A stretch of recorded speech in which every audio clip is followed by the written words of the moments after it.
আবারও মদের দোকানের প্রতিবাদে ঝাঁটা হাতে বিক্ষোভ গ্রামের মহিলাদের। মদের দোকান করতে দেওয়া যাবে না এই দাবি তুলে বিক্ষোভ দেখালেন মালদার ভূতনি থানার শঙ্করটোলা এলাকায় অবস্থিত মদের দোকানের সামনে গ্রামের মহিলারা। সাথে পুলিশ প্রশাসনের বিরুদ্ধেও একরাশ ক্ষোভ উগরে দেন তারা। কোনোভাবেই প্রশাসন গ্রামবাসীদের সহযোগিতা করছে না বলে অভিযোগ তুলেছেন গ্রামবাসী। ঘটনায় মদের দোকানের সামনে তুমুল বিক্ষোভের সাথে ওই দোকান লক্ষ্য করে একের পর এক ইট পাটকেল ছুটতে থাকেন তারা। সিসিটিভি ক্যামেরা থেকে দোকানের একাংশ ক্ষতি করা হয় ইটের আঘাতে। খবর পেয়ে ঘটনাস্থলে পৌঁছে ভূতনি থানার পুলিশ বাহিনী পরিস্থিতি নিয়ন্ত্রণে আনে।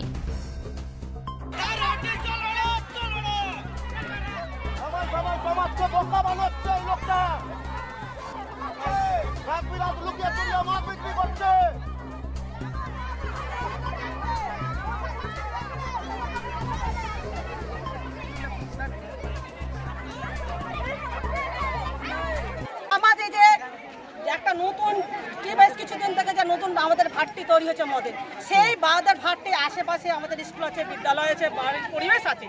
প্রত্যেকে ছেলে মেয়ে স্কুলে যায়, পড়াশোনা করে। আর প্রথমে ইস্তফা করছে আমাদের মদের ভাট্টি। তো প্রথম তো বাচ্চা মদের ভাট্টিতে লক্ষ্য করবে, তারা কি বিদ্যার্থীকে লক্ষ্য করবে? কোনোদিন লক্ষ্য করবে না। তাই আমরা বলতে চাইছি আমাদের মদের ভাট্টি সরিয়ে আমাদেরকে পাবলিককে আমাদের ভালো করা হয়। বারবার তো আন্দোলন করছেন, কেন কিছু হচ্ছে না, কি মনে করছেন?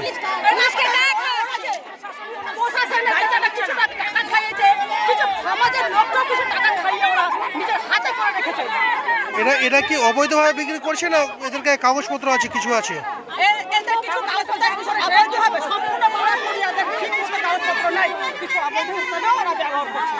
কি করেছেন আজকে আপনারা, কি করেছেন? আমরা আজকে বলতে চাই যে আমাদের এই দারু ভাট্টি বন্ধ করে আমাদের সমাজে প্রতিষ্ঠা করা যায়, বন্ধ করার জন্য, কিন্তু বন্ধ হচ্ছে না। তাই আমরা বারবার আন্দোলন করছি, প্রশাসনের সাহায্য চাইছি যে মদ ভাড়াটা বন্ধ করা হোক। আমাদের শিক্ষা প্রতিষ্ঠানের কাছাকাছি আমরা মদ ভাড়া হতে দেবো না। আমাদের মথুরাপুর আমাদের শিক্ষার জায়গা, ওখানে আসা যাওয়া ছোট ছোট বাচ্চা ছেলে মেয়েরা যাবে, মদ ভাড়া এখানে মদ খাবে, মানুষ পড়ে থাকবে, বাচ্চাদের যেতে অসুবিধা হবে, শিক্ষাতে ব্যাঘাত ঘটবে। তাই আমরা চাইছি যে মদ ভাড়াটা বন্ধ করা হোক।